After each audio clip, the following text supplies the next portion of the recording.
Let's be honest. Love today feels harder than ever. You give your all, you show up, you try to communicate, and still, somehow, it feels like you're the only one fighting for connection.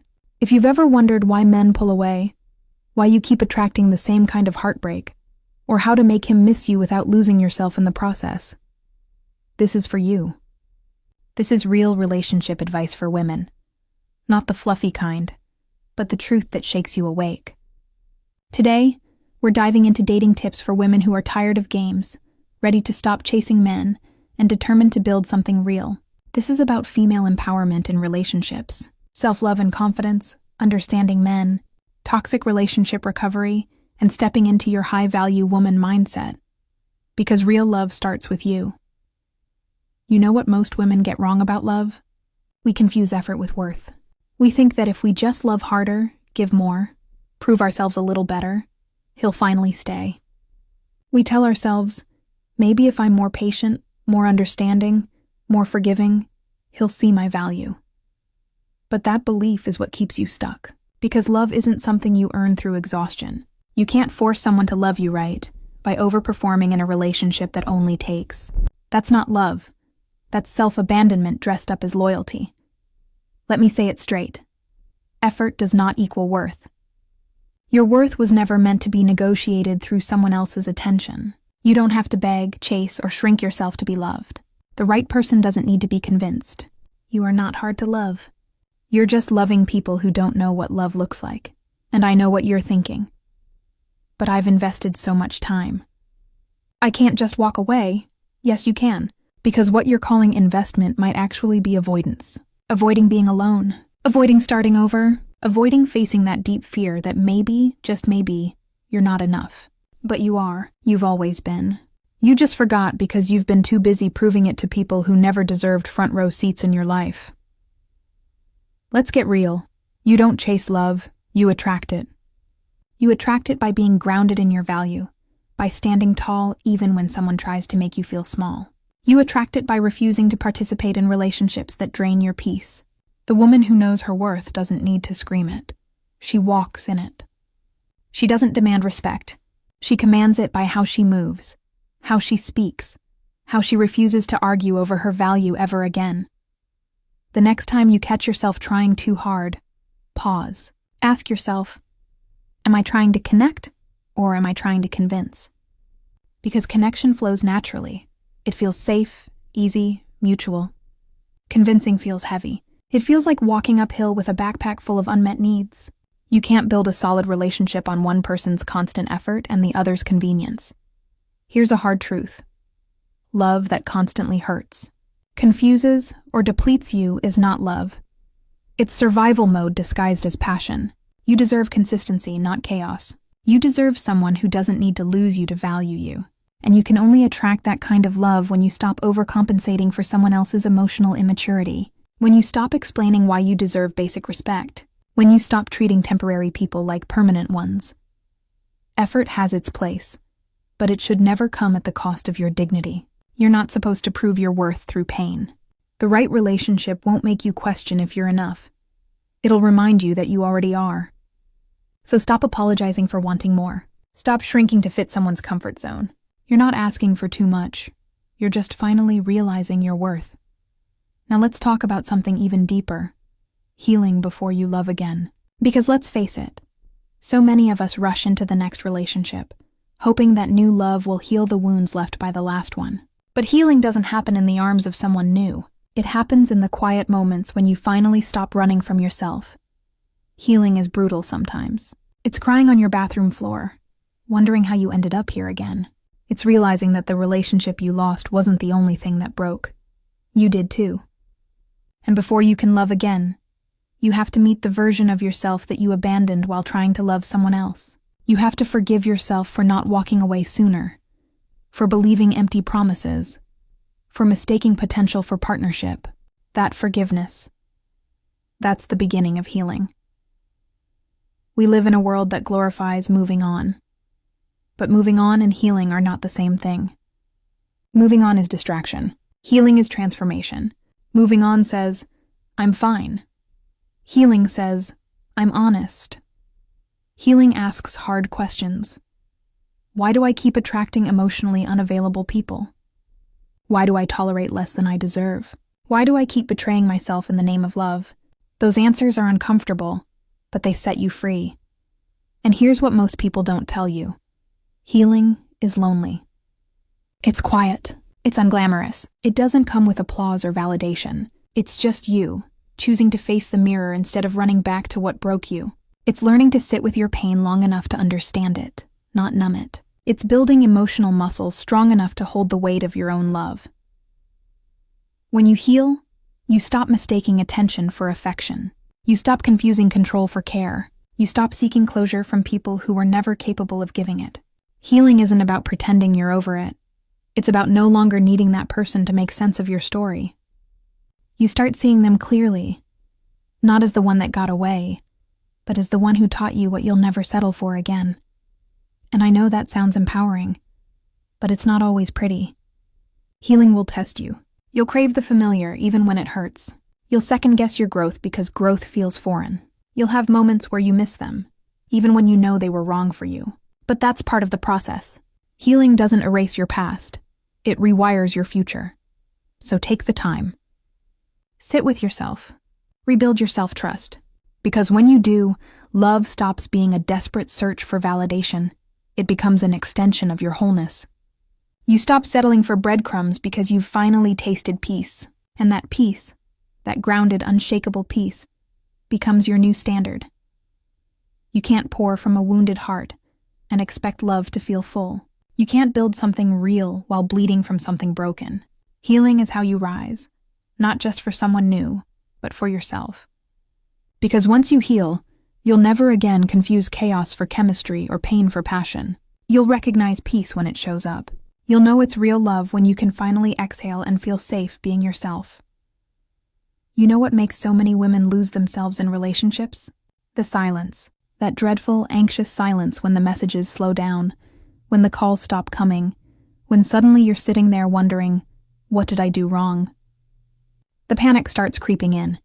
You replay every word, every text, every moment, trying to figure out if you pushed too hard, cared too much, or said something you shouldn't have. You start overanalyzing the quiet like it's a test you failed. But here's the truth. Silence isn't a punishment. It's information. It tells you everything you need to know about how someone feels, about where their priorities are, about the emotional energy they're willing to give. If a man values you, he doesn't leave you in confusion. Period.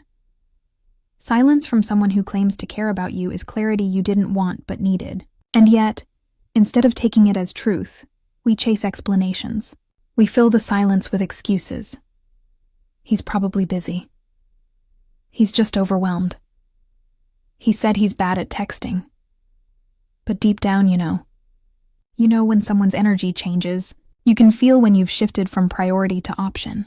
And the longer you ignore that intuition, the more you start disconnecting from yourself.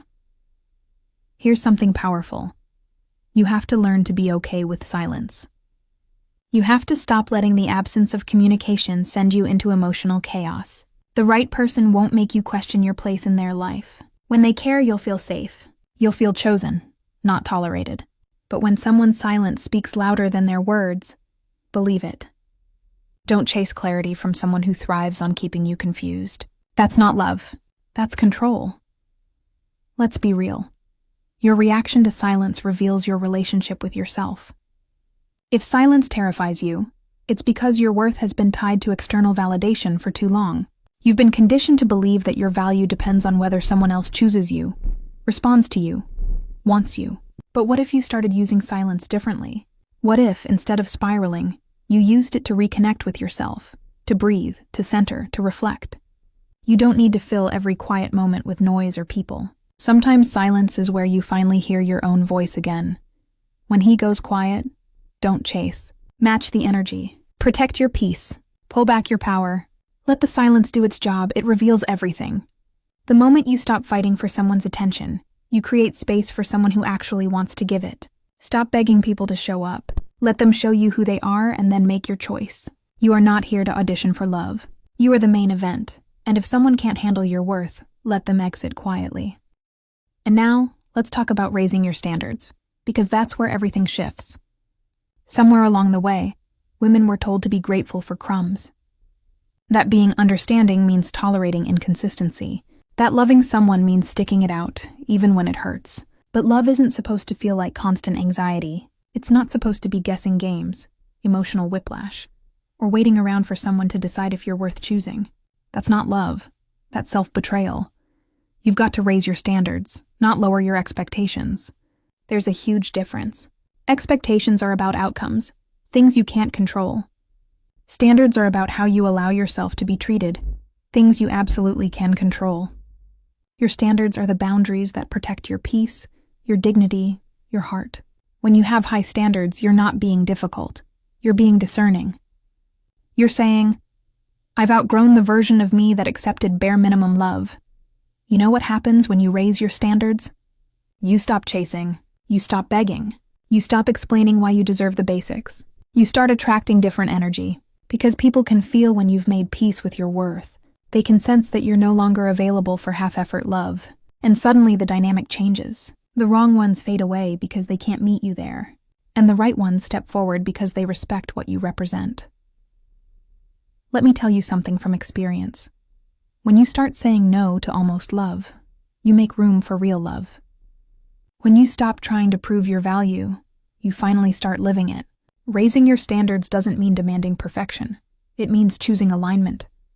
It means saying, if it costs me my peace, it's too expensive. It means understanding that loneliness is better than emotional chaos, because peace, my friend, is not a luxury. It's a requirement. And yes, you'll lose people when you raise your standards. You'll outgrow relationships that once felt like home. You'll miss people who can't meet you anymore. But that's not loss, that's growth. You're not losing love, you're losing dysfunction disguised as love. You're not being rejected, you're being redirected towards something real. People will call you cold. They'll say you've changed, and you have. You've finally stopped mistaking inconsistency for intensity. You've learned that love isn't supposed to drain you, it's supposed to ground you. And when that realization hits, you'll never again chase someone who's running, or shrink for someone who's unsure. You'll stop romanticizing potential and start respecting proof. A high-value mindset is not arrogance, it's clarity. It's the quiet knowing that you deserve to be chosen, not tolerated, that you're not here to fix broken men or make excuses for emotional immaturity. You're here to love and be loved, equally, honestly, deeply. The moment you raise your standards, the universe starts matching your energy. It stops sending lessons and starts sending blessings. So, stop settling for crumbs when you deserve the whole table. Stop rationalizing red flags because you're afraid of being alone. You are not asking for too much. You're just asking the wrong person. The right one won't see your standards as a challenge. They'll see them as an invitation to rise. Because when you hold your worth high, you don't scare off the right people. You inspire them to meet you there. There's a reason so many women feel like they're doing everything right in relationships and still end up feeling unseen, unloved, or exhausted. It's because we've been taught to overfunction, to take charge, to fix things, to hold it all together. Somewhere along the line, we confused control with strength. We stepped so far into our masculine energy, planning, managing, leading, giving endlessly, that we left no space to simply be. And then we wonder why the relationship feels unbalanced, why he doesn't step up, why we feel unseen. But here's the truth. Love doesn't thrive in imbalance. It thrives in polarity, when both energies, masculine and feminine, dance together. Now don't get this twisted. This isn't about playing small or pretending to be something you're not. This is about balance, not submission. Masculine energy is action, focus, and direction. Feminine energy is flow, intuition, and receptivity. Both exist in you. But when you stay stuck in overdrive, constantly giving, fixing, initiating, and holding the emotional weight of the relationship, you block the space for love to flow naturally. You exhaust yourself trying to make something work that was never meant to be forced. You've been told that being soft makes you weak, that letting someone else take the lead means you're giving up control. But it's the opposite. Softness is strength. Vulnerability is power. Because when you're rooted in your feminine energy, you're not chasing, you're attracting. You're not demanding, you're receiving. The feminine energy doesn't compete with the masculine. It complements it. It doesn't push, it invites. And here's what's so powerful about that shift. When you allow yourself to be in your feminine, you create space for a man to rise into his masculine. You stop mothering him, managing him, or teaching him how to love you. You simply allow him to show you through his actions whether he can meet you where you are. If he can't, you don't neg, you walk. Because a high-value woman knows that her softness is not for the unready. The truth is, so many women are exhausted because we've been living. Like love is something we have to earn through effort. We take on every emotional burden in the relationship, believing that if we can just be enough, calm enough, understanding enough, patient enough, he'll finally show up. But real connection doesn't happen through over-effort. It happens through emotional safety, through space, through flow.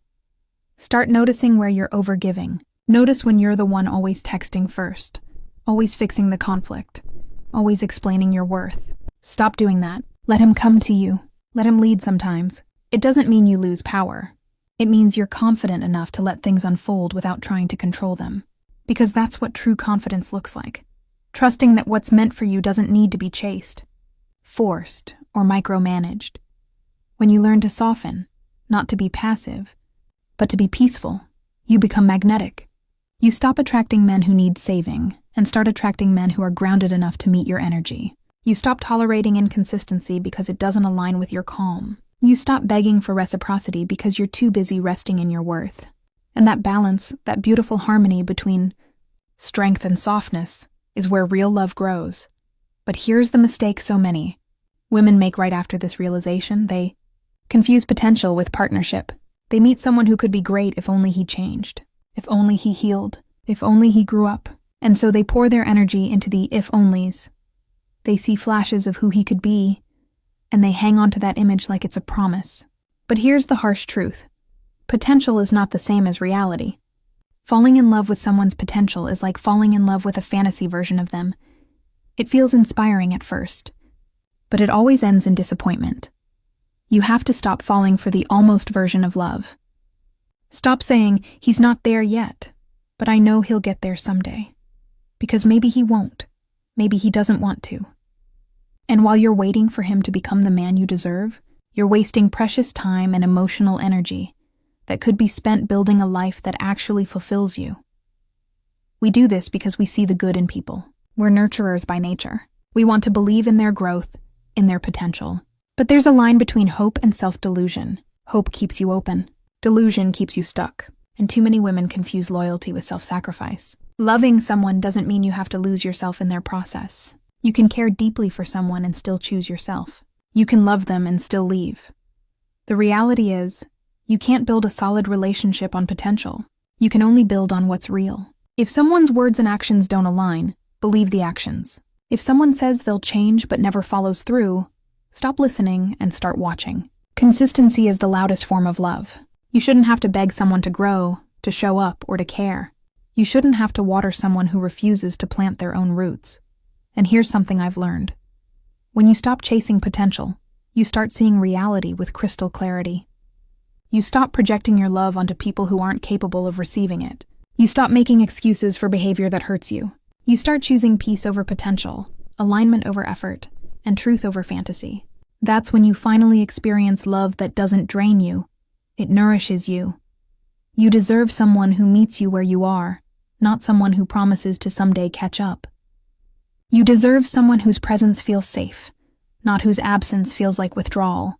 You deserve to be with someone who's ready now, not maybe, not eventually, not someday. The kind of love that lasts doesn't need you to wait for it to mature. It shows up ready, grounded, and real. So stop trying to mold, fix, or teach someone how to love. That's not your job.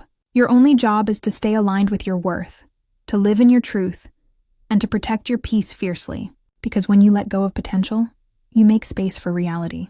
And that reality, that's where love finally feels like home. Protect your peace like it's sacred, because it is. You've spent too many years mistaking chaos for chemistry, thinking that if your heart was racing, if the relationship felt unpredictable, it meant it was passionate.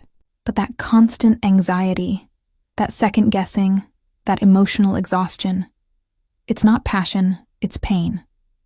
Somewhere along the way, we were conditioned to associate peace with boredom. to believe that stability meant no spark. But that couldn't be further from the truth. Peace is not dull. Peace is powerful. Peace is what allows love to grow. When you are finally free from the emotional roller coaster, you can actually see the relationship for what it is, not through the lens of adrenaline, but through clarity. Peace is not something you find in another person. It's something you protect within yourself. And once you understand that, you'll stop tolerating anything that threatens it. You'll stop letting people drag you into endless cycles of confusion. You'll stop responding to every text that disrupts your energy, because your peace is not up for negotiation. Protect it like your life depends on it, because in many ways, it does. The moment you compromise your peace, you compromise your self-trust. You start doubting your intuition, your boundaries, your sense of self. And here's the truth. Protecting your peace will cost you people. The moment you stop playing the emotional savior, some people will call you cold. The moment you stop explaining your boundaries, some will call you distant. The moment you start choosing silence over drama, they'll say you've changed. Good. You have. You've outgrown chaos disguised as connection.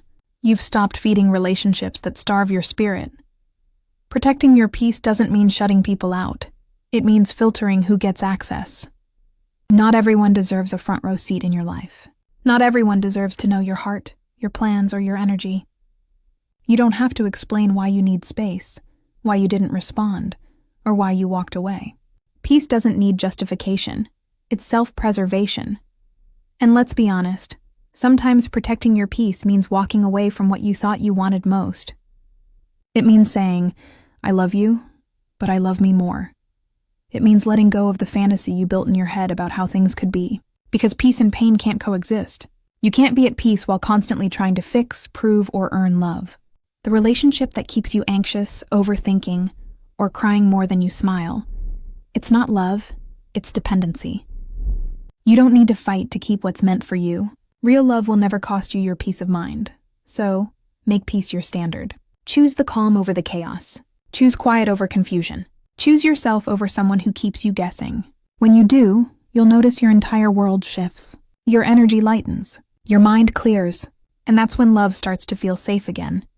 Because it's built on peace, not pain. Now, let's talk about the deepest truth of all. Becoming the love you're looking for. Because if you're constantly searching for love outside of yourself, you'll always end up feeling empty. You can't attract what you don't embody. You can't expect someone to love you fully if you haven't learned how to love yourself first. And no, I don't mean the cliché self-love that gets thrown around like a quote on Instagram. I mean real, radical self-love. The kind that's quiet, grounded, consistent. The kind that makes you stop begging people to choose you because you've already chosen yourself. Becoming the love you're looking for means you stop operating from lack. You stop saying, I'll be happy when I find the right person. No, you become happy now. You fill your life with things that make you feel alive. Your hobbies, your passions, your purpose. You start building a life so fulfilling that love becomes a beautiful addition, not a desperate need. You stop waiting for someone to make you feel seen because you've learned to see yourself. When you become the love you're looking for, your standards naturally rise. You won't be drawn to inconsistency because it won't feel exciting anymore. It'll feel exhausting. You won't chase emotional highs because your self-worth will be steady. You'll start recognizing love not by how much it thrills you, but by how safe it feels. You'll stop asking, how do I make him love me? And start asking, does this connection honor the woman I've become? That's when everything changes. You attract what you are, not what you want. If you carry desperation, you'll attract avoidance. If you carry peace, you'll attract calm. If you carry self-respect, you'll attract someone who values it. The world mirrors back the energy you hold within. So stop waiting for someone to love you the way you deserve. Show yourself what that love feels like. Speak to yourself kindly. Celebrate your progress. Forgive your past. Love yourself enough to not settle for confusion ever again. Becoming the love you're looking for also means embracing the parts of you you've been taught to hide. The insecurities, the scars, the fears. You don't have to be perfectly healed to be worthy of love. You just have to be aware. You just have to be willing to grow. Self-love doesn't mean you never feel lonely. It means you don't let loneliness make your decisions anymore. You stop answering texts from the past just because you're bored. You stop settling for attention when what you really want is connection. You stop chasing people who drain you because you'd rather be alone than unappreciated. And the most beautiful thing, when you love yourself deeply, you become magnetic. People feel it. You move differently. You speak differently. You walk into a room with quiet confidence because you no longer need validation to feel valuable. You stop chasing love because you've already found it within yourself. And that's the kind of energy that draws the right people toward you effortlessly. So become the love. Be the warmth, the kindness, the compassion you've always craved. Be the peace you wish someone would bring you. When you love yourself that way, you set the tone for how others love you. You'll never again beg for the bare minimum because you've become the embodiment of abundance. Love stops being something you seek. It becomes something you radiate. And that, right there, is when real love finally finds you. You are not too old, too broken, or too late for love. Real love doesn't have an expiration date. It has a readiness date. And maybe that time is now. So tell me in the comments, which truth hit you the hardest today? What part of this message do you need to start living right now? If this spoke to your heart, hit like, share this video with a woman who needs to hear it, and subscribe for more raw, empowering conversations about love, self-worth, and growth. And before you go, drop your ideas for future topics. What do you want us to talk about next? This space isn't just a channel, it's a community. Let's grow, heal, and rise together, one powerful truth at a time.